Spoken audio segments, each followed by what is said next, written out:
Welcome to Luca is a Billionaire, where the only thing I invest in is your answers. In this video, I will show how to make tiramisu pancakes. First, combine your dry ingredients, including 2 tablespoons of espresso powder, with the wet ingredients. Mix until just combined, being careful not to overmix the batter. A few small lumps are fine, but you want a mostly smooth consistency for fluffy pancakes. This forms the delicious coffee-infused base for our tiramisu treat.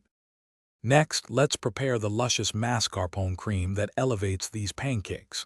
In a medium bowl, beat 8 ounces of mascarpone cheese until it's light and fluffy.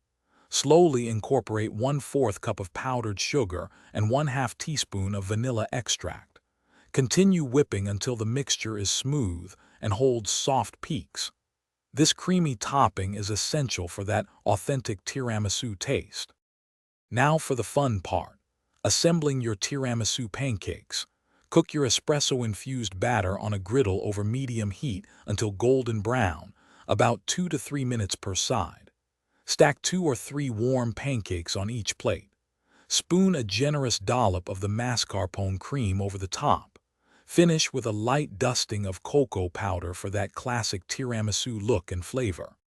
Your homemade tiramisu pancakes are now ready to be enjoyed. For an extra touch, consider garnishing with a few chocolate shavings or fresh berries.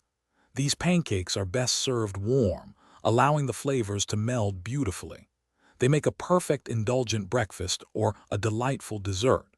Remember to check the description for the link to Little Tree's black ice and other great deals.